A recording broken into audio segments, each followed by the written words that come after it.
तो अगर सरकार अपना काम बेहतर तरीके से नहीं करता है तो आपके पास सवाल करने का अधिकार तो है, लेकिन एज ओनर आपने अपने उस नेचुरल रिसोर्स के लिए क्या किया? एक तरफ आप 2 करोड़ पेड़ और बाकी पेड़ अभी भी लगा रहे हैं आप, दूसरी तरफ जब सरकार इसी परियोजना और विकास के नाम पर बड़े बड़े जंगलों को उजाड़ दे रही है। आप चले जाइए सिंगापुर, ज्यादा दूर नहीं, बस बगल में है, 4 घंटे की दूरी पर है। तो आप वहां पर जाकर देखिए कि नदी कितना साफ है। छोटा सा देश, नदी बिल्कुल साफ, गंदगी से वहां पर मीथेन गैस कैप्चर करते हैं, इलेक्ट्रिसिटी बनाते हैं। रोड किनारे, रोड को आप चौड़ा करने के नाम पर आपने खुद ही कहा कि बड़े बड़े पेड़ काट दिए गए, जो हमारे पुराने पेड़ बिल्कुल काट दिए गए, जो 200 साल पता नहीं कितने हाँ, जो हेरिटेज हो सकता था आपका। मैं ये मानता हूं कि आने वाला समय सबसे बढ़िया अपॉर्चुनिटी इसी में है। पौधे लगाकर उसके सर्वाइवल के लिए क्या व्यवस्था करते हैं, कैसे मतलब वो पेड़ जिंदा रहे। हमारा सारा प्रोजेक्ट पौधा लगाने से लेकर के पौधे का जो कीमत है वो सब कुछ हमारी कंपनी जो है वो उसके लेती है, और हम उन किसानों को चिन्हित करने के बाद उनके ज़मीन पर गड्ढा करने से लेकर पौधा ट्रांसपोर्ट करके लगाने से लेकर 1 साल तक देखभाल करके हैंडओवर करने तक का सारा खर्च हम उठाते हैं। और आपने एक मड हाउस बनाया, क्या कुछ उसकी कहानी है? जो मड एंड मिडोज जो आपने कहा, मड हाउस, ये एक बड़ा यूनिक कॉन्सेप्ट है जो जमशेदपुर के लिए तो है ही, बट पूरे झारखंड के लिए एक स्पेशल गिफ्ट है मेरे तरफ से। क्या सक्सेसफुल आदमी भगवान पर विश्वास करता है? क्योंकि मेरी इतनी औकात नहीं है कि मैं अपने शंकराचार्य जी जो गुरु जी महाराज हैं उनके बारे में कुछ भी कहूँ, ठीक है। तो अब मेरा ये मानना है कि मेरे अध्यात्म गुरु हैं वो, मैं उनका शिष्य हूँ। और गुरु जी ने मुझे 2-3 चीज़ कहा। जब मैंने एक बार गुरु जी से मैंने पूछा कि गुरु जी मन का छोड़ता है कभी कभी कि मैं जैसा चाहता हूँ वैसा नहीं होता है, तो उन्होंने मुझे एक ही लाइन कहा, उम्मीद लगा रखे हो इसलिए तकलीफ हो रहा है। दूसरा सवाल है कि जिस तरीके से प्राकृतिक आपदाएं इधर बढ़ी हैं, आप देख रहे हैं अतिवृष्टि, खूब गर्मी, खूब ठंडा, इसके पीछे क्या वजह देखते हैं? बहुत बड़ा खतरा है, बहुत बड़ा खतरा है। आप देखिए कि अभी टूरिज्म जो है, टूरिज्म के नाम पर लोग जाते हैं। पहले टूरिज्म का मतलब क्या होता था? पहले टूरिज्म मतलब था अध्यात्म, हम सुकून के लिए जाते थे। हम आप उत्तराखंड में भी जाएं तो वहाँ के लोकल लाइफस्टाइल को नहीं जीना चाहते। आप चाहते हैं वहाँ भी मुझे टिक्का और कुछ ऐसे तंदूरी खाने मिले जो वहाँ का लोकल डिश नहीं है। मेरा सवाल वो है, कोई भी प्रशासन जो भी यहाँ का मैनेजमेंट संभाल रहा है, मैं उससे यही पूछना हूँ। अगर आपने स्मार्ट सिटी बोला, ठीक है भाई साहब, आप बताइए कि यहाँ से कचरा आप उठा लिए, ये तो लिख दिया कि नहीं हम डोर टू डोर कचरा कलेक्शन करते हैं, व्हाट नेक्स्ट? वो कहाँ जा रहा है? उसका जवाब दीजिए मुझे, तो मैं मान लो अब स्मार्ट है।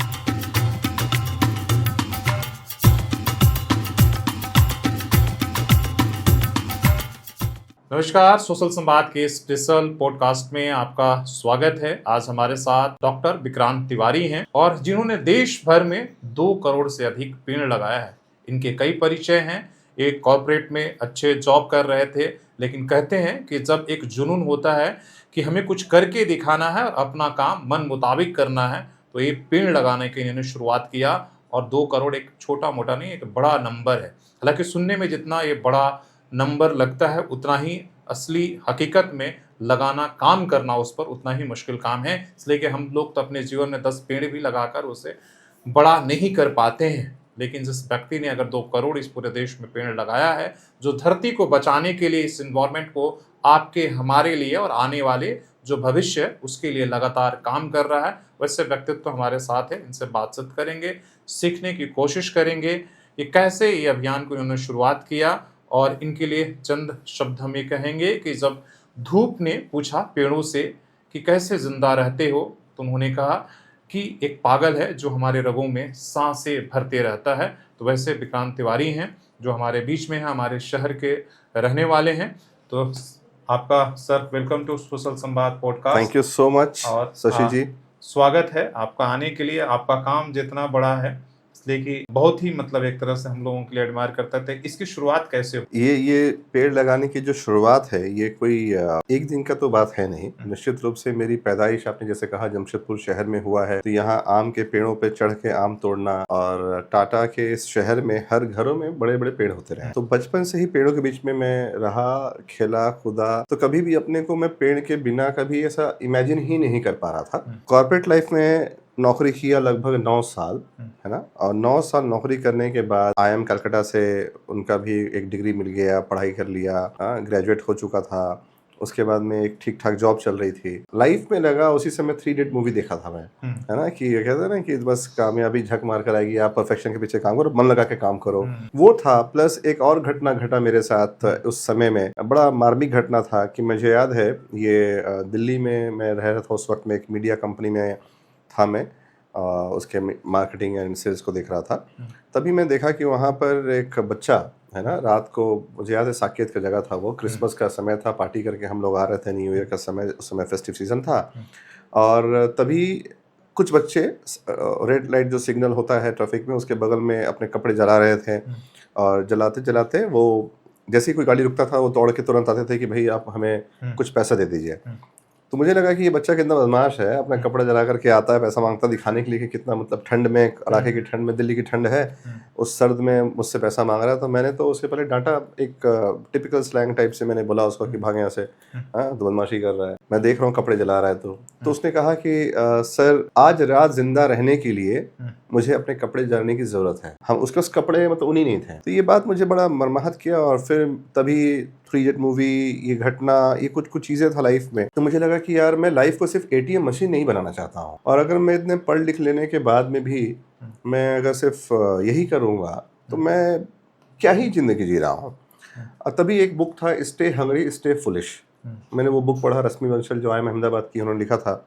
तो उसमें वेंकट कृष्णन जो IIM अहमदाबाद के एलएमएस हैं, उन्होंने एक गिव इंडिया करके एक प्लेटफॉर्म चालू किया था, उसका जिक्र था। तो जब मैंने वो बुक पढ़ा तो फिर मैं उनको रीच आउट किया, ठीक है, कि मैं आपसे संपर्क करना चाहता हूँ, बिकॉज जैसे एडमिशन आप किसी को इंस्पायर आपका करता है, तो मुझे वो लगा कि यार ये बंदा IIM से पढ़ा हुआ है तो थोड़ा कुछ, हाँ तो वो IIM वाला, हाँ, कनेक्ट कर पाता हूँ। तो मुझे लगा कि नहीं, अगर मैं अकेला ऐसा तो नहीं हूँ जो ऐसा मूर्ख वाला डिसीजन ले जा रहा हूँ, सोच रहा हूँ, या कुछ भी है, कॉर्पोरेट जॉब छोड़कर वो भी IIM से पास आउट होकर। तो जब मैं उनसे मिला तो मुझे याद है दिल्ली में आए थे, और एक पैडल रिक्शा जो होती है उस रिक्शा से उतरे थे वो। तो मुझे, चूंकि मैं तो एक मीडिया कंपनी का AVP था, तो बड़ा कोट पैंट टाई पहन के ज्यादा था, बड़ा सूट बूट में उतरा, उनसे मिलने का वेट कर रहा था। नेरोलाज करके एक चेन था, नेरोलाज, तो बोले कि विक्रांत वहीं दोपहर मिलेंगे हम। तो मैं तो खड़ा था बाहर में, गर्मी लग रहा था मुझे। तब मैं देखा रिक्शा से वो आए, और पुराना फेडेड जीन्स था, IIM का टी-शर्ट था, और जब मैं उनसे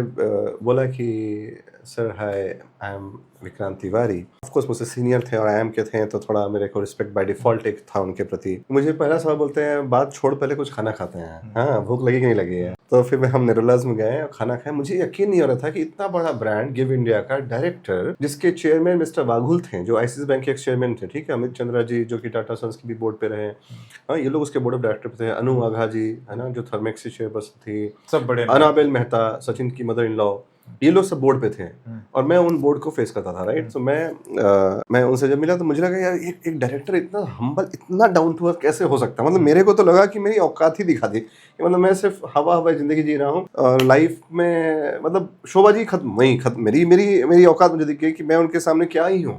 मैं तो उनको बहुत हीरो मानता हूँ, आज भी मानता हूँ मैं उनको बहुत। तो वेंकट जी फिर मेरे से मिले, बातचीत किए, फिर मुझे पूछे क्यों करना चाहते हो। वन थिंग कि ऑफ कोर्स मैं जो कॉर्पोरेट सेक्टर में जो आप सैलरी की उम्मीद करते हैं या जो आप पाते हैं वो नॉन प्रॉफिट सेक्टर में नहीं मिल सकता है। जैसे आपकी मीडिया के क्षेत्र में भी वही मैं मानता हूँ कि आपको काफी स्ट्रगल्स होते हैं। अगर आप किसी और कंपनी के PR एजेंसी में काम है तो शायद बेहतर कमा जाते हैं, क्योंकि आपका एक मकसद है, मोटिव है, इसलिए आपको कॉम्प्रोमाइज करना पड़ता है लाइफ में। तो मुझे लगा ठीक है मैं भी कर लेता हूँ, मुझे पता नहीं था क्या चैलेंज होगा। फिर ये सोचते हुए मैं मुंबई चला गया, बैक इन 2010 की बात है ये। जब मैं मुंबई चला गया वहां पर, तो सैलरी जो वहाँ नॉन प्रॉफिट का था उसके टर्म्स कंडीशन पे मैं ज्वाइन तो कर लिया। हर दिन मुझे लगता था कि कहीं मैंने कोई गलत डिसीजन तो नहीं ले लिया, कहीं मैंने कुछ गलत तो नहीं कर लिया, क्योंकि वहां पर जो सैलरी था वो हैंड टू माउथ था। वहां का लाइफ में लोकल ट्रेन में जो आप संघर्ष करते हैं, लोकल ट्रेन में जिस तरह से आप एवरीडे इतना क्राउड, क्या फर्स्ट क्लास क्या सेकंड क्लास, सब वही भीड़। फर्क इतना ही था कि एक कंपार्टमेंट में थोड़ा आपको सोफिस्टिकेटेड तरीके के आर्गुमेंट सुनने मिलेगा, दूसरे में थोड़ा सा स्लैंग लोकल भाषा में सुनने मिलेगा, बट दोनों ही जगह वही। दिल्ली और मुंबई की लाइफ में काफी क्योंकि वहां मेट्रो घर वालों को आपने कैसे मैनेज किया कि हम कॉर्पोरेट का इतना अच्छा जॉब छोड़कर हम NGO के साथ काम करने जा रहे हैं। आपको यकीन नहीं होगा, जैसे कहते हैं ना कि हर कोई चाहता है कि भगत सिंह पैदा हो, सुभाष चंद्र बोस पैदा हो, बट मेरे घर ना हो, पड़ोसी घर में पैदा हो। तो मेरे घर भी वैसे ही था। थैंकफुली जब पिताजी को लगा था कि इनफैक्ट उनको ये लगा कि शायद मैं वहाँ कम कमाता हूँ, इसलिए बहुत छोटे से घर में रहता हूँ, 1 BHK फ्लैट, क्योंकि मुंबई में 1 BHK फ्लैट को भी अफोर्ड करना बड़ी बात थी उस वक्त में भाड़े पे मैं लिया था। आज भी है? आज भी है, सच तो ये कि आज भी है। तो फिर उस समय पिताजी बोले कि तुम पैसा है ना तुम्हारे पास, नहीं तुम उससे, हमने क्यों, आपको क्यों लगा ऐसा, कि इतना छोटे से घर में तुम रहते हो। तो ये मतलब वो बिना कहे मुझे बहुत कुछ कह दिए, तो मैं समझ गया उनकी बात को। फिर मैंने नहीं, मुझे ठीक लगता है। तो उन्होंने मुझे एक चीज हमेशा कहा, ये भगवान की बड़ी कृपा रही मुझ पर कि मेरे साथ पिताजी और मेरे आसपास के जो दोस्त थे, मेरे साथ में रहने वाले लोग जो मुझे चाहते थे, मुझे बड़े अच्छे लोग मिलते गए लाइफ में हमेशा। तो पापा ने भी यही कहा कि तुमको जो करना है तुम करो, जब तक मैं हूँ यहाँ पर तुम्हें चिंता नहीं है, तुम्हें जहाँ उड़ान भरनी है भरो, खाने और रहने का व्यवस्था मैं देख लूंगा, तुमको जितना उड़ना उड़ो। तो ये बहुत बड़ा एक सपोर्ट था, बड़ा सपोर्ट होता है जब इसके बाद मैं फिर गिव इंडिया, जिसका मैं कंट्री हेड बन के काम करना शुरू किया। आपको मजेदार बात बता दूं कि नॉर्थ इंडियन अगर नॉन प्रॉफिट में काम कर रहा है आज, तो फिर भी बहुत जागरूकता बढ़ गई। मैं बात 2010 की बात कर रहा हूँ, 2010-11 के आसपास। स्टार्टअप कल्चर नहीं था, CSR लॉ नहीं थे, अब ये चैरिटी वगैरह इतना नहीं था। तो उस समय अगर आप किसी एनजीओ में काम करते हैं नॉन प्रॉफिट, तो माना जाता है कि लड़के में कुछ खराबी है, बंदा परफॉर्म नहीं करता है कहीं अच्छा, उसका एजुकेशन बैकग्राउंड नहीं है या कुछ तो प्रॉब्लम है, तभी उसमें काम कर रहा है। आपकी शादी तक नहीं होती है। आपकी शादी हो गई थी कि नहीं? नहीं हुई थी और नहीं हो रही थी। अच्छा। हाँ, क्योंकि मोस्ट ऑफ द टाइम लोगों को ये लगता था कि पता नहीं ये बंदा बोल तो रहा है IIM का है, लेकिन फिर नॉन प्रॉफिट में है, एनजीओ में काम कर रहा है। तो मेरे जो डायरेक्टर जो खुद हाँ, और बड़ी गाड़ियां, महंगी गाड़ियां नहीं रखा है। तो मेरे जो डायरेक्टर थे उन्होंने मुझे बोला, Vikrant you must let them know in advance, तुम्हारे जो भी अगर ऐसे कुछ फियांसी या कोई भी ऐसा होता है तो बता दो कि तुम्हारी सैलरी कितनी है। मैंने कहा ये तो मेरी पर्सनल चीज है, मैं क्यों बताऊं। बोलते नहीं, यू मस्ट टेल, क्योंकि आपके साथ IIM का टैग लगा हुआ है, तो उम्मीदें लोगों की बाय डिफॉल्ट सबकॉन्शियस माइंड मांग के चल रहा है कि बहुत कमा रहा होगा ये। ठीक है, आप भली बताएं चाहे ना बताएं।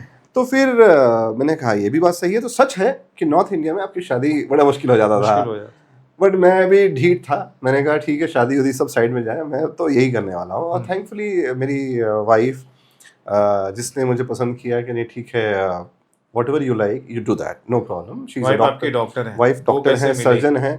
इसलिए है क्योंकि देखिए उस जमाने में सर्जिकल डिपार्टमेंट में भी ज्यादातर मेल होते हैं, ये मेल डोमिनेटेड डोमेन था सर्जरी का, क्योंकि फीमेल डॉक्टर है तो आप गैनिक मानेंगे या पीडियाट्रिशियन मानिएगा या आप फिजिशियन मान लीजिएगा, डेंटिस्ट मान लीजिएगा, ऑप्थम मान लीजिएगा, बट सर्जन और ऑर्थो आपको बहुत कम ले गए फीमेल में। आप जमशेदपुर में भी देख लीजिए, फीमेल सर्जन है ना, जो कि आपके जनरल सर्जन जो है वो हार्डली 1 दर्जन भी नहीं होंगे। मुझे नहीं लगता कि है, मैं तो नहीं देख पाता हूँ, हार्डली बहुत कम है। तो सेम वही हालात है और मेरी वाइफ की। तो उन्होंने बोला कि यार मुझे तो सर्जन बनना है। तो उनके लिए भी जब बात होती थी तो वो कहते, सब कहते थे कि यार तुम सर्जरी क्यों कर रही हो, गैनिक बन जाओ, तुम ऑप्थम ले लो, फिजिशियन बन जाओ, पीडियाट्रिशियन बन जाओ।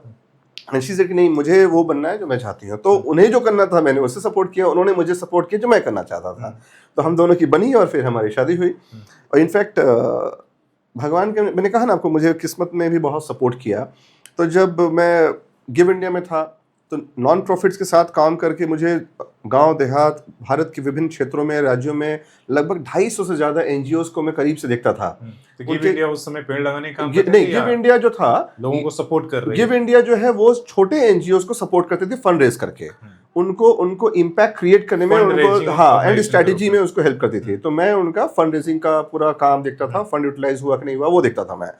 तो मुझे एक चीज लगा कि जैसे मान लीजिए कोई एनजीओ चला रहा है गरीब बच्चों के लिए या अनाथ बच्चों के लिए या बुजुर्गों के लिए या हेल्थ केयर के लिए, तो वो बता सकता है कि मैं ये प्रॉब्लम है, इसको सॉल्व करना चाह रहा हूँ। बट पेड़ कभी बोलता ही नहीं है, पेड़ कभी बोल ही नहीं पा रहा है। जानवर भी कम से कम कुछ आवाज निकाल के आपके सामने आकर दुम हिला करके बता सकता है कि मुझे भूख लगा है, दर्द है, कुछ भी है, इंडिकेट करा देगा। बट पेड़ कुछ नहीं बोल पा रहा। आप पेड़ पे जाइए, कील ठोक दीजिए, अब बड़े बड़े पोस्टर टांग दीजिए, नेताजी का जन्मदिन का मुबारकबाद एंड ऑल दिस बुलशिट आप कर लीजिए उसके ऊपर में। सॉरी, मैं थोड़ा गुस्सा हो जाता हूँ ये चीजों पे। मैं देखता भी हूँ अप्रैल में भी कई जगह कील गाड़ा होता है। हाँ, तो वो कर देते हैं लोग। अब पेड़ तो बोल नहीं रहा आपको कि भैया उसे क्या तकलीफ हो रही है। तो फिर मुझे लगा कि मैं इस सेक्टर में काम करना चाहता हूँ। फिर मैं एक ऑर्गेनाइजेशन, मतलब वहां से आपको एक तरह से गिव इंडिया के साथ काम करके डिफरेंट इश्यूज समझ में आया कि आपके लिए एक पर्सपेक्टिव। तो जमशेदपुर में पेड़ों के बीच में पलना मेरा, उसके बीच में मेरा ग्रोन अप होना, उसके साथ साथ में मुझे ये समझ में आया कि इसके लिए कोई खास काम नहीं कर रहा है नेचर कंजर्वेशन को लेकर के, और जो काम कर भी रहे हैं वो बहुत ऊपरी लेवल पर हो रहा है। मे बी आप कैपेसिटी बिल्डिंग की बात करते होंगे, बट ग्राउंड पे काम कम हो रहा था। तो और दूसरा चीज की एक जनरल हमारा एक समाज का एक मुझे बुरा लगता है ये मानना है कि यार बहुत प्रदूषण फैल रहा है, सरकार कुछ नहीं कर रही है, नदी हमारी प्रदूषित हो रही है, सरकार कुछ नहीं कर रही है, या पेड़ कट रहे हैं, सरकार कुछ नहीं कर रहा है। ये हर चीज सरकार नहीं कर। ऑफ कोर्स आपको सवाल करने का पूरा हक है और पूछना भी चाहिए। आपके लोकल एमएलए से, एमपी से, जो भी नेता है उसे पूछिए कि क्या करना नहीं करना, बट आप अपने से भी पूछिए कि एज अ सिटीजन आपने क्या किया, हमारी क्या रिस्पॉन्सिबिलिटी है, क्योंकि अल्टीमेटली ये सारा नेचुरल रिसोर्स तो मेरा है। सरकार कौन है?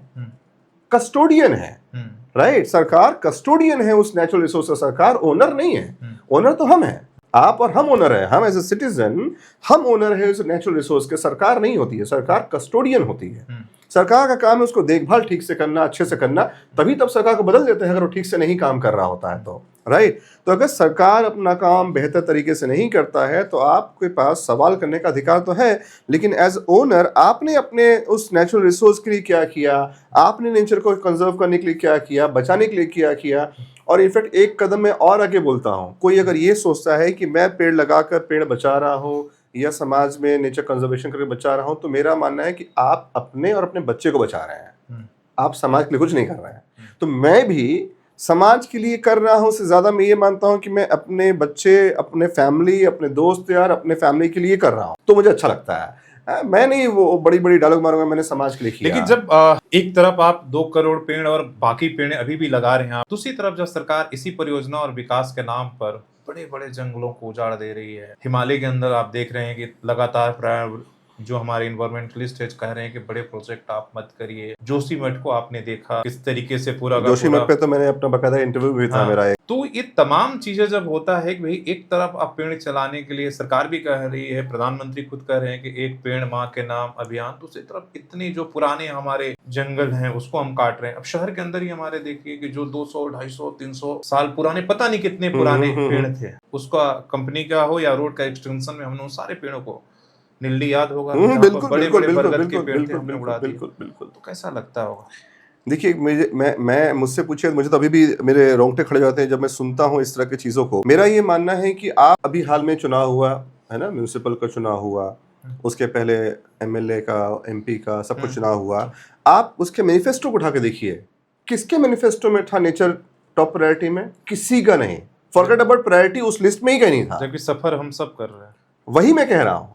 तो इससे ज्यादा शर्म की बात क्या हो सकती है? मेरे वोटर्स बुरा मत मानिएगा, मेरे घर का भी कोई अगर सदस्य है सुन रहा है आपके वीडियो के थ्रू, मैं यही कहना चाहता हूं कि आपने कब सवाल किया था अपने एमएलए एमपी से कि भाई साहब नेचर कंजर्वेशन के लिए, सफाई के लिए, है ना, पानी बचाने के लिए, चाहे आपके यहाँ खरकाई नदी हो या स्वर्णरेखा नदी हो, इसको बचाने के लिए आपने क्या किया? आप स्वर्णरेखा या खरकाई के किनारे में घाट पे पूजा आरती सब करा दीजिए, बहुत बढ़िया बढ़िया प्रचार कर लीजिए, उससे नदी साफ हो जाएगा। उसके लिए कुछ नहीं किया आपने। आज भी मैं हाल में ही एक बड़े अखबार के संपादक से बात कर रहा था, वो बताएं विक्रांत जी कितने सारे सोसाइटी के बड़े बड़े जगह का जो दूषित पानी है, जो उनका मलमूत्र का पानी है, वो सीधा नदी में छोड़ दिया जाता है। अच्छा, सरकार नहीं लिया, गंगा के लिए नहीं कर पाएगी, पूरे जितने गंगा और जितने हमारी प्रमुख नदियां हैं, जो कहाँ कुछ भी आप देख लीजिए, वहां भी हमने इतने करोड़ों रुपए खर्च किए। अभी हाल में भी काफी करके पानी अभी भी हम नहीं है। और आप वही सिंगापुर चले जाइए, हमने गंगा को मां माना, नदी को मां माना, हमने उसे प्रदूषित कर दी। हमने गाय को मां माना, गाय को हम आवारा छोड़ देते हैं प्लास्टिक खाने के लिए, प्लास्टिक खाने के लिए, जी मर जा रही है जानवर। हमने पेड़ को भगवान माना, पेड़ को काट दिया। हमने जिसको भगवान माना, जिसको मां माना, उसी को बर्बाद किया।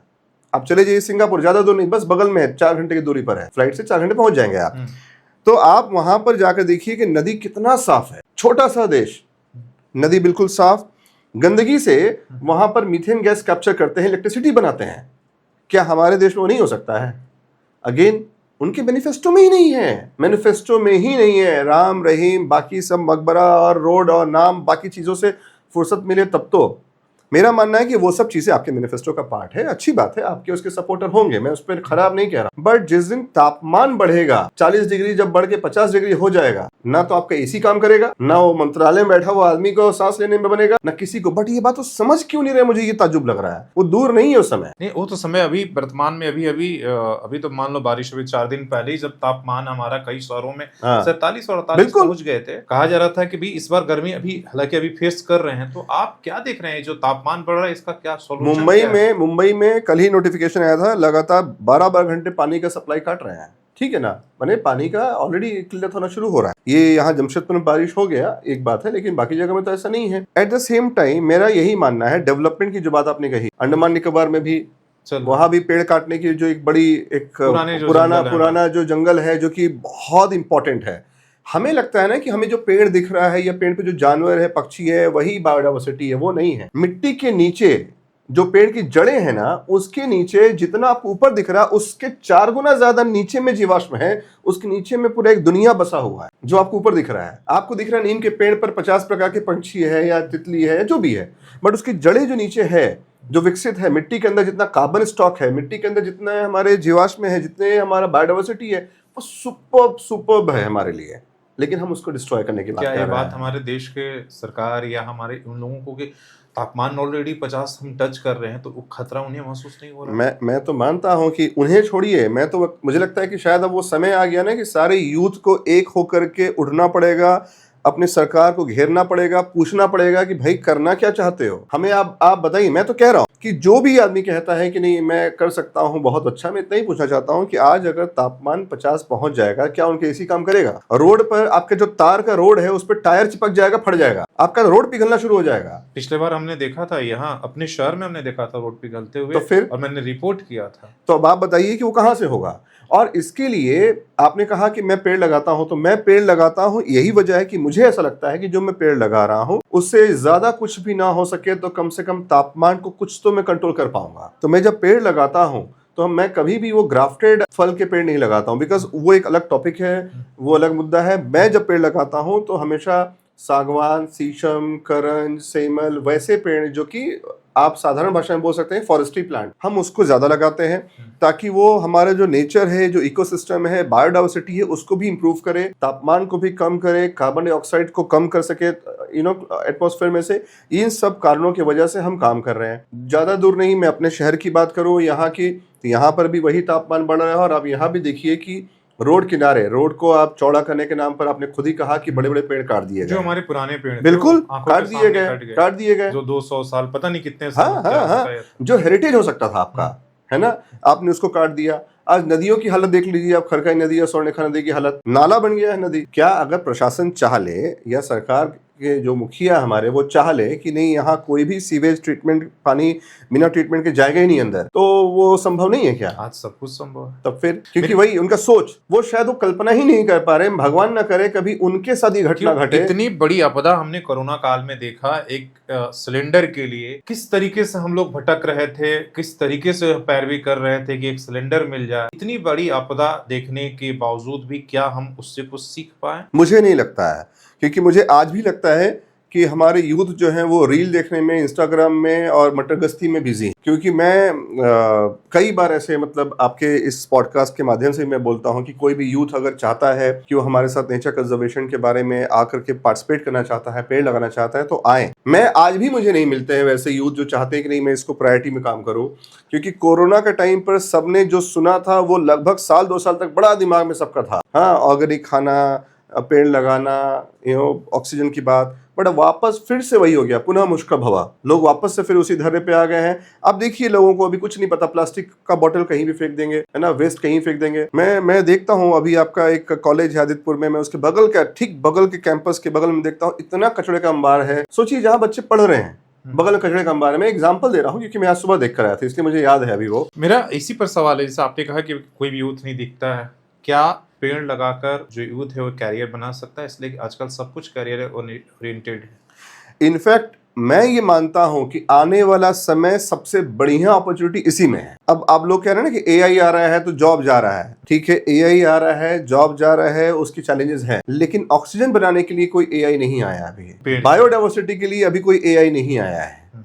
ठीक है, तो मेरा ये मानना है कि आज के दिन पर अगर कोई एनवायरमेंट साइंस की पढ़ाई कर रहा है, फॉरेस्ट्री की पढ़ाई कर रहा है ना, तो उसका बहुत ब्राइट फ्यूचर है। मानव सभ्यता को बचाने के लिए ही आपको वो काम करना पड़ेगा। तो I see is a green job opportunity. Because अगर मान लीजिए, मैं एक छोटा सा और एग्जांपल देता हूं आपको कि आज भारत में, ये मैं नहीं कहता हूं, आप ऑनलाइन वेबसाइट पे डेटा जो है अवेलेबल आप देख पाएंगे कि लगभग हम $1 बिलियन का सालाना टिम्बर प्रोडक्ट्स हम इंपोर्ट करते हैं सालाना 1 बिलियन। हाँ, इमेजिन कीजिए कि अगर भारत में ही मेरे सारे जो किसान भाई हैं, मैं उनको, जो मेरा मुहिम है उसके द्वारा मैं वही कोशिश कर रहा हूं कि मैं जोड़ता हूं, उनके बंजर जमीन पर मैं सागवान के, शीशम के ऐसे कीमती पौधे लगाता हूं जो कि 25 से 30 साल के बाद एक एक पेड़ लगभग 40,000 रुपए का वैल्यू हो जाता है। तो वो किसान को भी किसी के आगे हाथ नहीं फैलाना पड़ेगा। मैं तो चाहता हूं कि मेरा झारखंड, पूरे देश के जो मेरे यूथ है अगर सुन रहे हैं तो वो भी समझे, जो किसान हैं, जो रूरल कम्युनिटी के लोग हैं, वो पेड़ लगा करके सबसे पहले तो जो हम इतना जो इंपोर्ट कर रहे हैं इंडिया में, वो इंपोर्ट भी बंद हो जाएगा। तो हमारा खुद का प्रोडक्शन हम कर सकते हैं। वो लकड़ियां जो होती हैं, अगर 30-35 साल बाद हम उसको हार्वेस्ट करते हैं तो वो फर्नीचर के रूप में कार्बन को ब्लॉक कर देता है, तो कार्बन रिलीज नहीं होता वापस। तो जो कार्बन क्रेडिट जो बहुत बड़ा आपने सुना होगा, बहुत बड़ा, हमेशा हाँ, पूरी दुनिया का जब सम्मेलन होता है तो हम कार्बन क्रेडिट करेक्ट पर बात करते हैं। करेक्ट। तो आपको जानकर खुशी होगा कि हम भारत के one of the largest carbon developers के साथ काम करते हैं, यहाँ पर प्रोजेक्ट्स इनिशिएट करते हैं। हमने मध्य प्रदेश में भी लगभग 1 करोड़ 20 लाख पौधे लगाए। झारखंड में करना चाहते थे, बट झारखंड की सरकार ने उसमें मुझे सकारात्मक नहीं दिया सपोर्ट, तो फिर हम शिफ्ट कर गए प्रोजेक्ट को मध्य प्रदेश में। अभी वर्तमान में हमने झारखंड में, आपके पूर्वी सिंहभूम में ही दलमा से नीचे सटे हुए जो क्षेत्र हैं, वहाँ के जो स्थानीय लोग हैं उनके साथ मिलकर के लगभग 50 लाख से ऊपर पौधे लगा रखे हैं।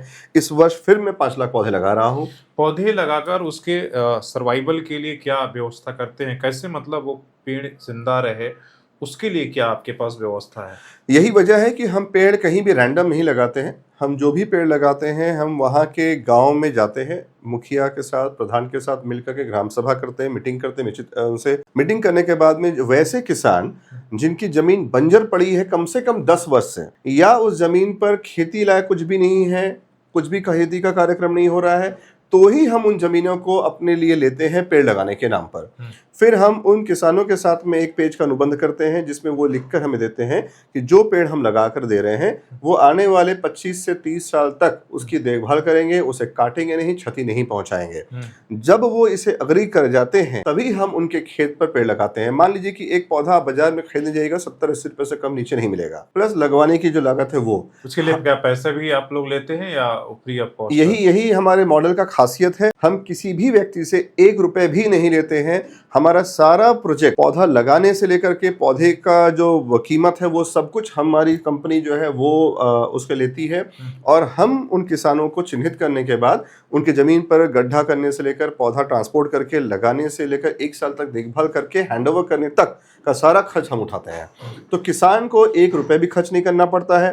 किसान वो पौधे को लगने के बाद सिर्फ आने वाले 25-30 साल तक देखभाल करेगा। इनफैक्ट अगर 1 साल के बाद कुछ पौधे मर जाते हैं, हमारा एक्सटर्नल ऑडिट होता है, ऑडिट में अगर मालूम चला कुछ पौधे मर गए हैं तो हम वापस से जाकर रीप्लांट करते हैं उस पौधों को, ताकि वो पौधा बेहतर तरीके से सर्वाइव कर सके। तो ये हमारा पूरा मॉडल है और ये मॉडल में किसान को फायदा मिला, उसकी बंजर जमीन पर पेड़ हो गए, मुझे खुशी मिला कि जो बायोडाइवर्सिटी मैं चाहता हूं वो मेंटेन हो गया। पेड़ लगाने से जो कार्बन क्रेडिट होता है वो मेरे इन्वेस्टर्स को मैं देता हूं ताकि मेरा मॉडल भी सस्टेनेबल हो सके। पेड़ों के साथ आपका खास रिश्ता है, पूरी दुनिया में आप घूमते रहते हैं। एक सपना जो आपने, हमने देखा कि आप एक रील बना रहे हैं और पंचायत वाले जो सचिव जी है कहते हैं कि देखो किस तरीके से बड़े शहरों को छोड़कर उनका पंचायत में एक तरह से ट्रांसफर हो जाता है। उसी तरीके से मैं पूरी दुनिया घूमता हूँ लेकिन मेरा मन फिर से यहीं की मिट्टी, इन्हीं पेड़ और नदी नाले और तालाब में मन लगता है। और आपने एक मड हाउस बनाया, क्या कुछ उसकी कहानी है और किस तरह के आप पूरी दुनिया घूम को, मुंबई को छोड़कर, सब छोड़कर आप गांव के जीवन जीना चाहते हैं? शशि जी, आपने जो पंचायत के जो एक कैरेक्टर का बात किया सचिव का, वो एक्चुअल मुझे बहुत पसंद है। हाँ, और थैंकफुली एमपी में ही उसकी शूटिंग वगैरह हुई तो मुझे मौका भी मिला उनके क्रू से, उनके स्टार सबसे मिलकर बात करने का। काफ़ी अच्छा कैजुअल बातें हुई। तो मैंने यही समझा कि मैं भी, जैसे मेरे मुंबई में घर है मेरा, ठीक है, मैं मुंबई में रहता हूँ, बर्थ प्लेस मेरा जमशेदपुर है, तो यहाँ भी मेरा घर है, मेरे पिता माता पूरे रिश्तेदार सब यहाँ रहते हैं। मैं सब जगह घूमता हूँ, मुझे कहीं से कोई गिला शिकवा नहीं है। बट जब मैं जमशेदपुर आता हूँ, और वो भी यहाँ पर मेरा गांव जो कि पोटका क्षेत्र में एक संकरदा गांव है, जब मैं वहाँ जाता हूँ, अपने मॉडर्न मिडोज में जाता हूँ, तो मुझे जो सुकून मिलता है, लगता है कि मतलब बस जिंदगी यहीं ठहर सा गया है, यहीं पर आ गया हूँ, सुकून मिल गया है। जो मड एंड मिडोज जो आपने कहा, मड हाउस, ये एक बड़ा यूनिक कॉन्सेप्ट है जो जमशेदपुर के लिए तो है ही, बट पूरे झारखंड के लिए एक स्पेशल गिफ्ट है मेरे तरफ से, खास करके बच्चों के लिए। जो बच्चे आपकी वीडियो देख रहे होंगे या उनके अभिभावक देख रहे होंगे, पेरेंट्स देख रहे होंगे, आप देखिए आज स्कूल में बच्चों को बुक्स में पढ़ाया जाता है इन्वायरमेंट के बारे में, राइट, कि इन्वायरमेंट का क्या पहलू है, कैसे इंपॉर्टेंट है, बट उन्हें रियल एक्सपीरियंस ही नहीं है। आप बच्चों से अगर पूछिए कि अच्छा तुम ओट्स खाते हो या मूंग की दाल खाते हो, वो कौन से पेड़ पर होता है, तो उन्हें पेड़ पता ही नहीं है किस पौधे से हो रहा है, क्योंकि उन्हें पेड़ और पौधे में डिफरेंस नहीं पता है। तो मैं इसलिए जानबूझकर छेड़ता हूँ कि कौन से पेड़ में होता है, तो उन्हें नहीं पता है। ठीक है, मैं पूछता हूँ अच्छा तुअर की दाल खाते हो, हाँ सर खाते हैं, कहाँ से आता है, तो बिग बाजार से आता है, ब्लिंकिट से आता है, उन्होंने जो देखा है ना। आप खासकर के आज के जनरेशन, बिल्कुल जेनजी की बात मैं कह रहा हूँ, जो जेनजी है, हाँ जेनजी से आप पूछिए, नहीं पता है। मैं अगर ईमानदारी से कह रहा हूं, आप पूछ लीजिए कि मुझे 10 पेड़ के नाम बता दो, देखिएगा 5 या 6 पेड़ बोलने के बाद लोग घबराने लगते हैं, वो फिसलने लगता है उनका जबान, है ना। वो बोलेंगे आम, पीपल, नीम, कटहल, जामुन, ऐसे फंस जाएंगे। तो बच्चे 10 पेड़ का नाम नहीं बता पाते हैं, बच्चे अनाज कहाँ से आ रहा है उन्हें वो नहीं पता है। मेरा ये मानना है कि हर व्यक्ति को ये जरूर पता होना चाहिए कि जो उसके खाने के प्लेट पे है वो कहाँ से आया। जो गाँव हमें बिना कोर्स के सिखाई जाती थी, आजकल वो हमें करेक्ट। तो ये जो मड एंड मिडोज जो कॉन्सेप्ट है, ये लगभग 6 एकड़ में फैला हुआ एक पर्माकल्चर सेंटर में बोलता हूँ। पर्माकल्चर बहुत लोग को नहीं समझ में आता, इसलिए लोग उसको फार्म स्टे भी बोलते हैं, तो मुझे कोई प्रॉब्लम, बट ये रिजॉर्ट नहीं है। ये फार्म स्टे में क्या है कि मैंने वहाँ क्या किया कि बच्चे जो है स्कूल के, चाहे वो यहाँ जमशेदपुर के कोई भी स्कूल के बच्चे हैं, अगर वो उनके टीचर उन्हें लेकर के आना चाहते हैं, वहां सिखाना चाहते हैं, रियल एक्सपोजर देना चाहते हैं, तो वहां पर आप ऑर्गेनिक फार्मिंग कैसे होता है, ठीक है, वो पूरा प्रोसेस हमने रखा है 100% ऑर्गेनिक तरीके से। वहां पर हमने दिखाया है कैसे रेन वाटर हार्वेस्टिंग होता है, ground water recharge. Rain water harvesting एक चीज है, ग्राउंड वाटर रिचार्ज दूसरी चीज है, हम दोनों वहां करके दिखाते हैं। उसके बाद में जो सस्टेनेबल लिविंग जो हम कहते हैं, जैसे एग्जांपल के तौर पे आज के दिन पे बहुत सारे रिजॉर्ट जो है वो अपने कहते हैं इको फ्रेंडली रिजॉर्ट। मेरा मानना है जो रिजॉर्ट बना है वो खुद ही इको फ्रेंडली प्रोसेस नहीं है, क्योंकि आपने एसी तो छोड़िए, आपने जब बनाना शुरू किया कितने कंक्रीट को आपने यूज किया, आपने पूरे इकोसिस्टम डिस्टर्ब कर दिया है, क्योंकि जब मिट्टी को अपटिल्ट करते हैं तो वहां भी कार्बन होता है जो रिलीज होता है। हमने इसमें क्या किया कि जो बनाए हैं उसमें लेस देन 5% कंक्रीट यूज किया है, 95% नेचुरल मटेरियल है, जो पत्थर है, गुड़ है, गोबर है, सुर्खी चूना है, मिट्टी है, पुआल है, मेथी है, हल्दी है। मैंने इन सब चीज़ों को प्रयोग किया है और उससे वहाँ पर हमने कॉटेज बनाए हैं जिसमें बच्चे रह सकते हैं, आकर के उसको महसूस कर सकते हैं। बोलते हैं दीवारों की भी कान होते हैं, वो जिंदा दीवार है, वहाँ पर तापमान सीधा 5 से 6 डिग्री कम हो जाता है अंदर कमरे में, क्योंकि दीवारें जो है वो बिल्कुल जीवित है ना, हमने वो बनाया है। वहाँ लगभग 100 से ऊपर प्रजाति के पेड़ हैं।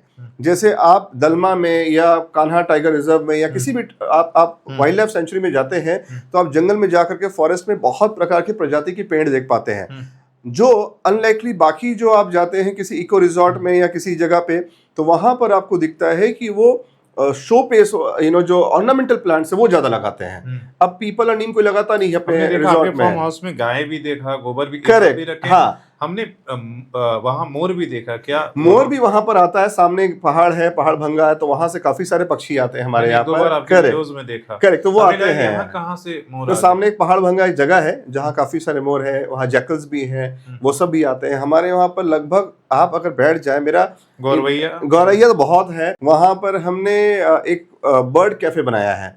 बर्ड कैफे मतलब एक ऐसा जगह डेडिकेट किया है जो शायद मुझे लगता है कि भारत का पहला है, कि वहां पर विभिन्न प्रजाति के हमने फल के पौधे लगाए हैं और दूसरे पौधे लगाए हैं। क्योंकि बाकी लोग क्या करते हैं, कमर्शियल एंगल से क्या करते हैं, सिर्फ गुआवा का लगा दिया, ये सिर्फ मैंगो का ऑर्चर्ड बना दिया। हमने क्या किया, हर सीजन में कुछ ना कुछ फल हो, इसलिए हर तरह के पेड़ लगाए। आजकल क्या गर्मी में क्या आम हो रहा है, आम हो रहा है अभी वहां पर, तो वहाँ आम भी है, चीकू भी है, सीताफल भी है। तो इस सपने को पूरा करने में कितना समय लग गया? इसलिए कि देखिए, सपने देखना हर कोई चाहता है। जब कॉर्पोरेट हाउस मुंबई और पूरी दुनिया में रहता है, हम चाहते हैं कि अपने घरों के तरफ, अपनी मिट्टी के तरफ लौटे, लेकिन इतनी साहस होती नहीं है। और साहस अगर होती है तो इतने संसाधन नहीं होते कि पूरा हम कर पाए, लेकिन आपने उसको पूरा किया। और तो कितना समय लगा और कैसे? मेरा इसमें 2 चीजें हैं कहना।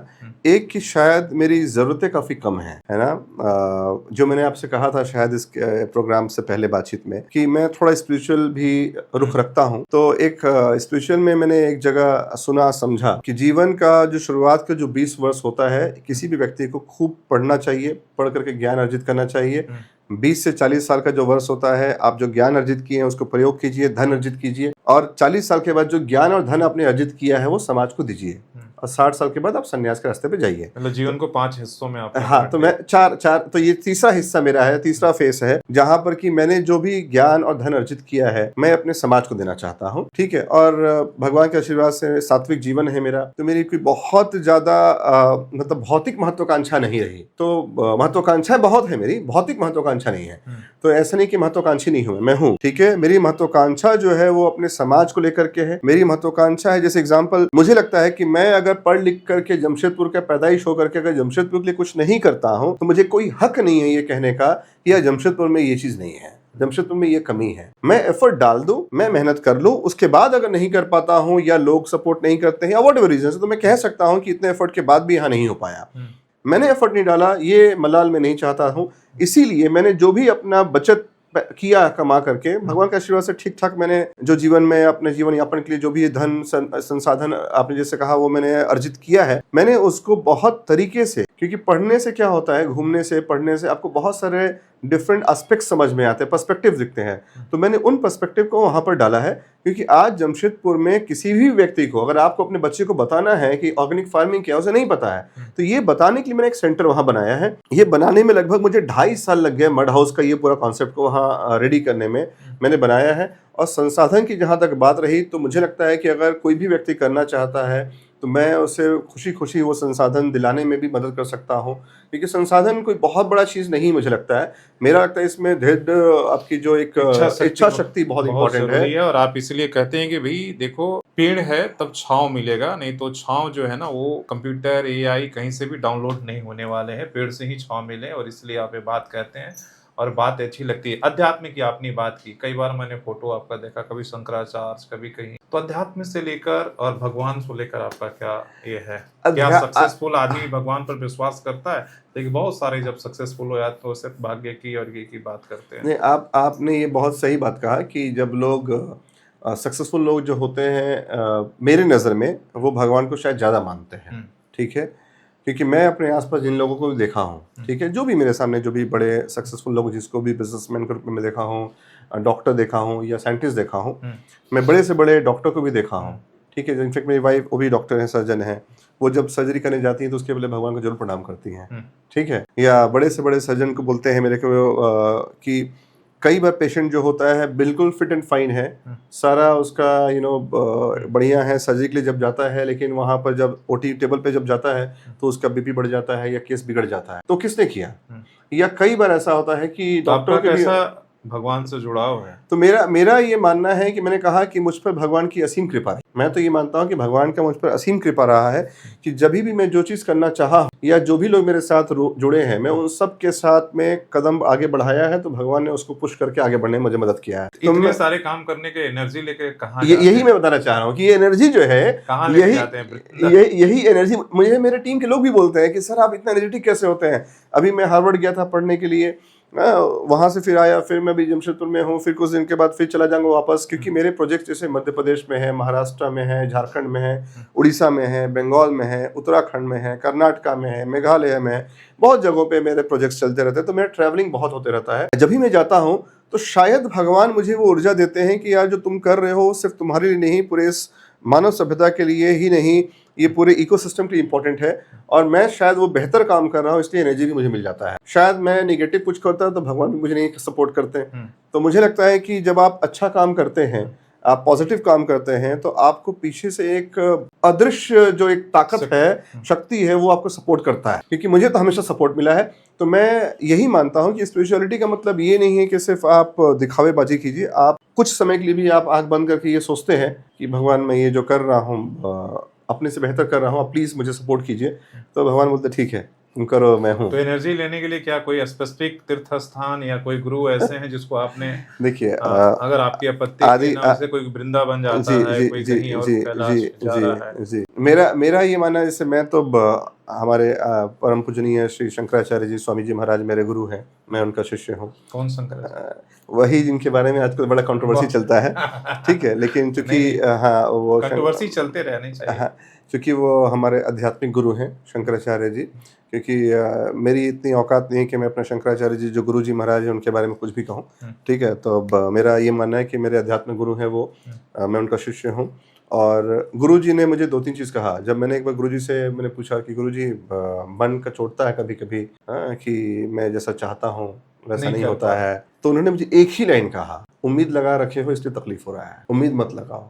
मैंने कहा बोल तो दिए बड़ा आसान है, लेकिन जिंदगी में अमल कर पाना बड़ा मुश्किल है। हम कहीं कुछ भी करते हैं, आप चाय भी ऑर्डर करते हैं तो उम्मीद करते हैं बढ़िया चाय बनकर आया होगा। कुछ भी मतलब ये किसी के ऊपर ये भी करते हैं तो एक्सपेक्ट करते हैं कि हम। मैंने उस चीज को अपने जीवन में इम्प्लीमेंट करने की कोशिश किया। अब मैं अपने परिवार, अपने समाज, अपने दोस्त सब में वो कोशिश करता हूँ कि मैं जो उम्मीद है वो कम करूँ। खत्म तो नहीं कर पाया हूँ अभी तक, कहीं ना कहीं आज भी मैं उम्मीद कर जाता हूँ तो तकलीफ हो जाता है, बट मैं कोशिश करता हूँ कि मैं उम्मीद ना करूँ। और रही बात सुकून की, तो मुझे उत्तराखंड में जब जाता हूँ, मैं उत्तराखंड में नैनीताल डिस्ट्रिक्ट में एक नाई गाँव है, वहां पर मैं पिछले काफी सालों से, लगभग 4-5 सालों से वहाँ चाल खल बना रहा हूँ। चाल खल का मतलब क्या होता है कि जैसे ये नैनीताल डिस्ट्रिक्ट है उत्तराखंड में, नैनीताल है। हाँ, नैनीताल डिस्ट्रिक्ट में ऊपर की तरफ आप जाते हैं डिस्ट्रिक्ट में, जैसे अभी मतलब मुक्तेश्वर वाले रास्ते पे जब चलेंगे आप तो वहाँ नाई गाँव है। हाँ, नाई गाँव है मुक्तेश्वर वाले रास्ते पे। मैं भी जाऊंगा फिर, अभी मैं भी जाने वाला। अच्छा, तो आप चले तो आपको दिखाऊंगा मैं कि वहां पर हमने काफी सारे चाल खाल बनाए हैं। मुक्तेश्वर हाँ, तो उसी रास्ते पे आप जाएंगे वहां पर, तो हमने रामगढ़ वाला जो रास्ता है मुक्तेश्वर, उधर ही पर हमारा वो नाई गांव है, अंदर के सुदूर गांव है। तो वहां पर हम लोग चाल खल बनाते हैं। गर्मी के दिनों में आदमी लगता है कि चाल खल क्या होता है कि जैसे आपका 3 फीट का लंबा और 3 फीट गहरा और 3 फीट लगभग चौड़ा, सॉरी है ना, आपका 6 फीट लंबा, 3 फीट चौड़ा और 3 फीट गहरा, ऐसे छोटे छोटे नाले बनाते हैं हम लोग, ताकि जब बारिश का पानी है वो उसमें गिरे और स्टोर हो। ये हो गया चाल। और खाल जो होता है लगभग आपका 1000 स्क्वायर फीट से थोड़ा सा कम ही हम मानेंगे, एक छोटा छोटा जिसको डोबा बोलते हैं यहाँ पर, हाँ, पिट बनाते हैं, हाँ, जो लगभग आपका 7-8 फीट गहरा होगा और लगभग आपका 15 फीट का रेडियस होगा। तो वैसे करके उसको चाल खाल वहाँ की लोकल भाषा में कहते हैं। ये बेसिकली ग्राउंड वाटर को रिचार्ज करते हैं। आपको ताज्जुब लगेगा सुन करके कि पहाड़ों पे, जहाँ पर आपको लगता है कि विक्रांत, मुझसे बहुत लोग बोलते हैं कि यार वो पहाड़ों पे जाकर करने की क्या आवश्यकता है। हम वहाँ इसलिए काम करते हैं कि जो पहाड़ का बारिश होता है ना, कहते हैं पहाड़ों की जवानी और पानी वहाँ ठहरती नहीं है। तो जो पानी है वो जब रन ऑफ होता है तो मिट्टी का कटाव होता है। मिट्टी का कटाव के चलते वहाँ पेड़ भी गिरते हैं, लैंडस्लाइडिंग्स भी होते हैं, काफी कुछ होते हैं।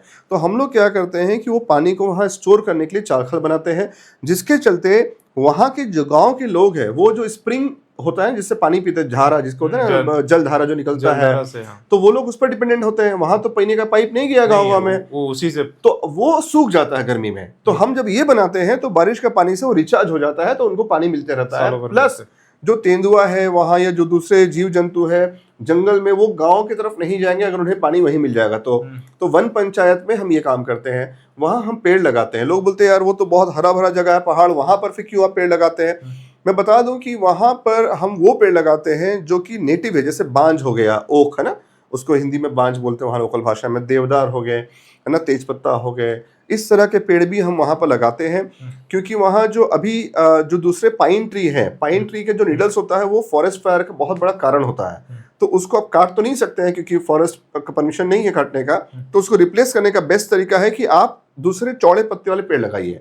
तो हम वहाँ वो लगा रहे हैं, चाल खाल बना रहे हैं। पिछले 4-5 वर्षों में लगभग हमने जो चाल खाल बनाए हैं वो 35 से 40 लाख लीटर सालाना वहाँ स्टोर करता है। ये हम वहाँ पर रिचार्ज कर रहे हैं। बहुत बड़ा काम है सर, बड़ा काम है। लेकिन इन सब काम करने के अलावा जितना आपने बताया, फैमिली को कैसे टाइम देते हैं? खासकर बिटिया को देखते हैं कि उसके साथ खास लगाव आपका। हाँ, उनको कैसे टाइम देते? सो थैंकफुली हमारी जो वाइफ है वो भी डॉक्टर होने के चलते काफ़ी बिजी रहती हैं, तो कम डिमांडिंग टाइम नहीं मांगती हैं। और वो शादी के वक्त में भी समझ चुकी थी कि ये पति जो है मेरा वो थोड़ा समाज सेवा इन सब से जुड़ा हुआ रहने वाला आदमी है। तो कभी भी मेरे काम को उन्होंने कभी भी टोका नहीं, बहुत सपोर्टिव है। उन्होंने हमेशा इस बात को लेके कहा कि ठीक है, आप करो जो आपका दिल करता है, I am with you. And बेटी जो है उसको भी नेचर बहुत पसंद है, और उसको मुंबई से आपने यहाँ, हाँ, और उसको भी जमशेदपुर बहुत पसंद है, इसलिए मैं उसको जमशेदपुर शिफ्ट किया हूँ, यहीं पर नाम लिखा दिया हूँ, ताकि यहाँ उसको अपने दादा दादी के साथ भी मिल जाता है प्यार। और मैं भी जमशेदपुर लगभग महीने में 10 दिन में रुकता हूँ। तो हर महीने 10 दिन में जमशेदपुर रहता हूँ, 10 दिन बॉम्बे रहता हूँ, 10 दिन अक्रॉस द वर्ल्ड घूमते रहता हूँ प्रोजेक्ट्स के चलते। तो ये काम में रहता है। सुनने में आसान लगता है उतना ही मुश्किल है। करेक्ट। 10 दिन बांटना। हाँ, मैं ये हम भी बहुत बार बोल कर आते हैं कि 10 दिन जमशेदपुर, रांची 1 सप्ताह टाइम दूंगा, दिल्ली में दूंगा, होता नहीं है, अभी आसान तक तो नहीं है। हो पाया, आगे भविष्य में पता नहीं। नहीं, ये बहुत मुश्किल काम है, आपने सही कहा, मुश्किल है। लेकिन वही आपने जो कहा ना कि जब आप एक बड़े मिशन पे जाते हैं तो ये आपको कॉम्प्रोमाइज करना पड़ता है। तो अभी मैं उस कॉम्प्रोमाइज के फेज में हूँ। अब थैंकफुली बेटी को मेरे माता पिता जो है वो देखभाल कर लेते हैं, वहाँ वाइफ डिमांडिंग नहीं है, तो ऐसे लोग मिल जाते हैं। और टीम भी है, टीम मेरा बहुत सपोर्टिव है, वो सब भी कर लेते हैं काम मेरे एब्सेंस में, तो चल जाता है काम। बड़ा मिशन है तो छोटे छोटे कॉम्प्रोमाइज करने पड़ेंगे आपको। मेरे कुछ सवाल हैं जिसको लेकर मैं आपसे जवाब। इस देश को नेचुरल रिसोर्सेस जरूरत है या जंगल की? नेचुरल रिसोर्स ही तो जंगल है ना। आप नेचुरल रिसोर्स को अलग कैसे मानते हैं? जो आज माइनिंग के लिए हम लोग काट रहे हैं जंगलों को, कि हमें कोयला निकालना, हमें यूरेनियम निकालना, नेचुरल रिसोर्स को डिस्ट्रॉय करने का है। मेरा ये मानना है कि नेचुरल रिसोर्स में भी 2-3 तरीके से है। कुछ है जैसे कि एग्जांपल क्लीन एनर्जी, ठीक है, मैं क्लीन एनर्जी के पक्ष में हूँ। क्लीन एनर्जी से मेरा मतलब है सोलर से आप जो कर सकते हैं, विंड से जो कर सकते हैं, आप वो कीजिए, ठीक है। बट जो आप माइनिंग की बात कर रहे हैं, मैं उसके पक्ष में नहीं हूँ। बिकॉज आज भारत क्लीन एनर्जी के पीछे काम करे, क्लीन एनर्जी पे फोकस करे, तो वर्ल्ड का काफ़ी बड़ा एक मार्केट आप कैप्चर कर सकते हैं, क्योंकि भारत के पास में ट्रॉपिकल क्लाइमेटिक कंडीशन है जो उसके फेवर में। दूसरा सवाल है कि जिस तरीके से प्राकृतिक आपदाएं इधर बढ़ी हैं, आप देख रहे हैं अतिवृष्टि, खूब गर्मी, खूब ठंडा, मेरा और आगे क्या होने वाला, आने वाले 2-4-5 सालों में क्या देख रहे हैं? मेरा ये मानना है कि अब समय है नहीं हमारे पास, फ्रैंकली स्पीकिंग। अब हम ये अगर सोचेंगे कि नहीं हम अभी कर लेते हैं डेवलपमेंट, बाद में देखेंगे, तो समय है नहीं। मेरे जानने में कई सारे मेरे दोस्त हैं जो परिचित हैं, जो अब मुंबई या बड़े मेट्रो सिटी में वो छोड़कर जाना चाहते हैं, ठीक है, वो विदेश जाना चाहते हैं। क्यों जाना चाहते हैं विदेश? अच्छा, आप देखिए, जो विदेश चला जाता है वापस इंडिया नहीं आना चाहता।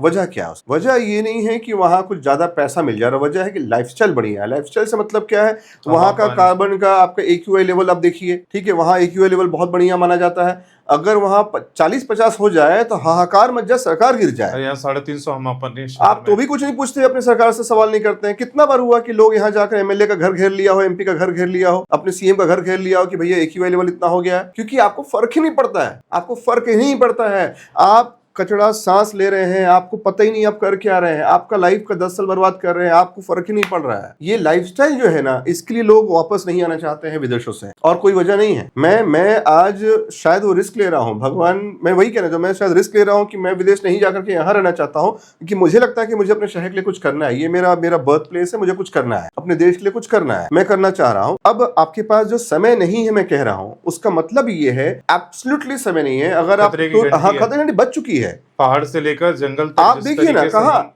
आज जो भी कोस्टल बेल्ट है उस पर ऑलरेडी बोला गया है कि वहां पर तापमान बढ़ रहा है। अगर आपका पानी का लेवल 2 सेंटीमीटर बढ़ रहा है, आप देखिए कि आपका डूब जाएगा वो किनारा आने वाला 15-20 साल में। आने वाले समय पहाड़ जो है लैंडस्लाइडिंग हो रहा है, नदियां आपकी संकीर्ण हो रही है, आप नदी नालों में कचरा फेंके जा रहे हैं, तो आपके पास में मुझे लगता है कि डिजास्टर बड़ा रूप ले रहा है। जोशीमठ जैसा, जिस तरह हिमालय को हम छेड़ रहे हैं, जिस तरह के बड़े बड़े डैम बना रहे हैं, तो लगता है कि आने वाले और कुछ शहरों पर खतरा है। बहुत बड़ा खतरा है, बहुत बड़ा खतरा है। आप देखिए कि अभी टूरिज्म जो है, टूरिज्म के नाम पर लोग जाते हैं। पहले टूरिज्म का मतलब क्या होता था? पहले टूरिज्म मतलब था अध्यात्म, हम सुकून के लिए जाते थे। हम जाते भी थे तो थोड़ा पैदल संघर्ष करके जाते थे हम, ठीक है। अब हमने इजी ये कर दिया।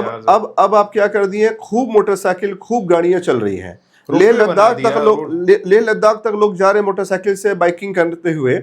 आप देखिए, जब वो बाइकिंग करते हैं तो क्या होता है? तापमान वहां भी बढ़ रहा है, वहां भी वो घर्षण जो है गाड़ी का, वो सब तापमान बढ़ा रहा है। जब तापमान बढ़ेगा तो ग्लेशियर पिघलेगा तो क्या होने वाला है? वो सब तबाही की तरफ ले जाएगा। तो जो टूरिज्म भी है ना, मुझे लगता है आज के दिन पे वो बिजनेस के पॉइंट से देखा जा रहा है, रेदर देन वो खुद को अध्यात्म की तरफ या मैं सीखने के लिए। मैं मानता हूँ लोग घूमना चाहिए। घूमने का मतलब क्या होता है? बिना छेड़छाड़ किए, बिना वहां तकलीफ किए आप जाइए, वहां के लाइफस्टाइल को जिए। लेकिन आप चाहते क्या है कि मैं हिमाचल में भी जाऊं तो मुझे मुंबई जैसा ताज होटल मिल जाए। आप उत्तराखंड में भी जाएं तो वहां के लोकल लाइफस्टाइल को नहीं जीना चाहते। आप चाहते हैं वहां भी मुझे टिक्का और कुछ ऐसे तंदूरी खाने मिले जो वहां का लोकल डिश नहीं है। अब जाइए, भी हम जाते हैं तो ऐशो आराम ढूंढ रहे हैं। बिल्कुल, आप कहीं भी चले जाइए। हम तकलीफ भी छोड़ दीजिए, आप सामान्य जीवन नहीं जीना चाहते हैं।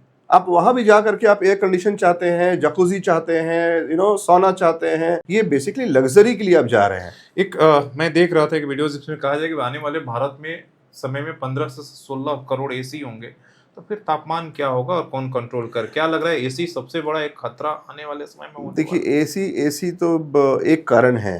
मैं अभी आपका एक स्टेटमेंट दूंगा तो आपको कंट्रोवर्सी शायद हो जाएगा आपके इस वीडियो पर भी। हम अपने बच्चों को भी जब पढ़ाते हैं ना स्कूल में कि देखो तापमान बढ़ रहा है या पॉल्यूशन हो रहा है तो उसमें क्या वजह है, तो हम बताते हैं कि बिजली बंद कर दो, पानी का नल बंद कर दो, है ना, प्रदूषण के लिए, या क्लाइमेट चेंज की बात करते हैं। बट क्लाइमेट चेंज का एक बहुत बड़ा कारण जो है वो मीथेन गैस है, ग्रीन हाउस गैस एमिशन है, जो सबसे ज्यादा नॉनवेज खाने वालों के चलते होता है। ठीक है, क्योंकि नॉनवेज खाने के लिए जो आपको जो भी आप जीव को आप पाल रहे हैं, चाहे वो बकरा हो या गाय हो या भैंस हो, जो भी आप जिसके भी, मैं एक इंडिया परफेक्ट से बात नहीं कर रहा हूँ, मैं ग्लोबल परफेक्ट से बात कर रहा हूँ। ठीक है, आपको जो अनाज उस जानवर को पालने के लिए जो 100 ग्राम का मांस चाहिए आपको, वो 100 ग्राम का मांस चाहने के लिए लगभग 16 गुना ज्यादा अनाज खिलाना पड़ता है। अगर मैं एक शाकाहारी व्यक्ति हूं तो मुझे 100 ग्राम अनाज में मेरा पेट भर जाएगा, बट अगर 100 ग्राम मुझे मांस चाहिए तो मुझे 16 गुना ज्यादा अनाज खिलाना पड़ेगा उस जीव को। 16 गुना ज्यादा अनाज खिलाने के लिए मुझे जो खेती में पानी चाहिए वो लगभग 30 गुना ज्यादा पानी चाहिए। 30 गुना ज्यादा पानी, 16 गुना ज्यादा अनाज, इन सब को करने के लिए मुझे खेत चाहिए, एग्रीकल्चर लैंड चाहिए। एग्रीकल्चर लैंड कहां से आएगा? तो जंगल को काट करके आएगा। मतलब आप कह रहे हैं कि जो वेजिटेरियन है वो सिर्फ पुण्य के हिसाब से नहीं बल्कि वो वातावरण को भी एक तरीके से कंट्रीब्यूट कर रहा है। एब्सोल्युटली। मैं तो साइंस दे रहा हूं आपको। मेरे इस पॉडकास्ट आप भी नेट पे सर्च करिएगा, आप देखिएगा। मैं कभी नहीं कहता हूं अध्यात्म की बात से आप वेज नॉन वेज की बात ही नहीं कर रहा हूं। मैं पुण्य छोड़ दीजिए आप। मैं कहना चाहता हूं अगर कोई व्यक्ति अपने घर में बात कर रहा है या एसी में बैठ के बात कर रहा है क्लाइमेट चेंज की, तो उसको सबसे पहले ये सोचना चाहिए कि ग्रीन हाउस गैस एमिशन जो है, मीथेन गैस है, उसको कम करने के लिए मेरा कंट्रीब्यूशन क्या है। लाइट बंद करने से या एसी बंद कर देने से कहीं ज्यादा इंपॉर्टेंट है आपका ये जो कैटल फार्मिंग जो बिजनेस है, जो मीट इंडस्ट्री है, उसको कम करना। बिकॉज वो बहुत बड़ा, मीथेन गैस तो छोड़ रहा है वो एक है, बट उसके पीछे का मैंने चक्र बताया आपको कि कैसे जंगल को काटना पड़ रहा है। जब जंगल कटता है तो कितने सारे जीव जंतु एक्सटिंक्ट हो जाते हैं, विलुप्त हो जाते हैं। तो जिम्मेदार कौन है? सिर्फ आपका टेस्ट बर्ड। तो ये एक बहुत बड़ा चीज है। Green house gas emission, methane, cattle farming, ये सब भी क्लाइमेट चेंज का बहुत बड़ा रोल है। अगर आप देखेंगे, आप नेट पे सर्च करेंगे क्लाइमेट चेंज के मेजर रीजंस क्या क्या हैं, तो उसमें मीथेन गैस और green house gas emission top 5 में आएंगे। आपको काफी गंभीर आपने इस पूरी बातचीत को आपने, हालांकि मुद्दा भी गंभीर है, कितना लोग इस बात से समझते हैं। शहरों के लिए अभी चैलेंजेस, चुनौती क्या देख रहे हैं आने वाले समय में? एक तापमान तो है शहरों के लिए, और जिस तरीके से हम शहरीकरण को बढ़ावा दे रहे हैं, स्मार्ट सिटी बनाने वाले, बिहार में अभी आपने देखा कि कई जिलों को जो है उस शहरीकरण के लिए जमीनों पर खरीद फरोख्त जो करना बंद कर दिया कि सारा जो सरकार है वो शहरीकरण करेगी, मतलब बिल्डर्स के रूप में फार्म हाउस ये डेवलप करेगी, बिल्डिंगें बनाएंगी। क्या ये मुझे ये लगता है पूरा होकस पोकस है। मैं तो ये कॉन्सेप्ट को ही बाय नहीं कर पाता हूँ, क्योंकि अगर मान लीजिए कि कोई ये कहता है कि स्मार्ट सिटी बनाना है, मैं उसे स्मार्ट 3 सवाल करता हूँ। सबसे पहला, आज आपके शहर से बात करो, अगर मैं या झारखंड की बात करूँ, मुझे बता दें कि आज यहाँ वेस्ट मैनेजमेंट का क्या पॉलिसी है। सबसे बड़ा चैलेंज है। आप पूछे शहर का चैलेंज, आप देखिए बड़े बड़े अपार्टमेंट बिक रहे हैं यहाँ पर, है ना, 4 BHK, 10,000 रुपए स्क्वायर फीट, 25,000 रुपए स्क्वायर फीट, व्हाटएवर, लग्जरी, ये सब बोल दिया। कोई बायर वहां पूछता है क्या कि भाई कचरा कहाँ जाएगा? ठीक है, वहीं आप डंप कर देते हैं। आपके यहाँ पर सुनारी मरीन ड्राइव पे डंप कर देते हैं, या आप किसी गांव में जाकर डंप कर देते हैं, है ना। तो गांव वाला फिर उस समय विरोध करेगा, क्योंकि भैया क्या आपके लग्जरी का वो भुक्तभोगी क्यों बनेगा भाई? तो आज मुझे लगता है जो सबसे बड़ा चैलेंज है शहर के लिए, वो तापमान के अलावा वेस्ट मैनेजमेंट सबसे चैलेंज है। दूसरा चैलेंज है पानी, पीने का पानी। हवा तो है ही। हाँ, तो आपका वातावरण के जो आपने कहा क्लाइमेट, टेम्परेचर, उसके अलावा वेस्ट मैनेजमेंट एंड पीने का पानी, ये 2 चीज बहुत बड़ा मैटर है जिस पे हम काम नहीं कर रहे हैं। मुझे नहीं दिखता है यहाँ वेस्ट में, आपका जो पॉश एरिया है उसमें भी जाकर देखिए कचड़े फेंके रहते हैं जहां तहां। कॉमन सेंस मुझे नहीं लगता अभी भी सिटीजन्स में है। वो ड्राई वेस्ट एंड जो वेट वेस्ट है उसको सेग्रीगेट नहीं कर रहे हैं। और ये अगर कर भी दे रहे हैं तो उसके बाद जो म्यूनिसिपल या जो अथॉरिटी है वो उसको कहाँ डिस्पोज कर रहे हैं, कितने बेहतरीन तरीके से कर रहे हैं। जो मैंने एग्जांपल दिया सिंगापुर में, वहां पर उसका इलेक्ट्रिसिटी बनाते हैं। हम सिर्फ बातें करते हैं, हम सिर्फ बात कर रहे हैं। अब बताइए मुझे, मैं तो खुशी खुशी गवर्नमेंट को या जो भी या एडमिनिस्ट्रेशन में कोई अगर सपोर्ट चाहिए तो मैं सपोर्ट भी करने को तैयार हूँ। मुझे बहुत शौक है कि मैं यहाँ पर वेस्ट मैनेजमेंट पे काम करूँ, मीथेन गैस पे कैप्चर करूँ। इनफैक्ट मुझे अगर यहाँ पर आपकी वीडियो के थ्रू अगर प्रशासन सुन रहा है, सरकार सुन रहा है और वो चाहता है कि मैं इस पर काम करूँ, तो मैं हमेशा इन्वेस्टमेंट के लिए भी तैयार हूँ।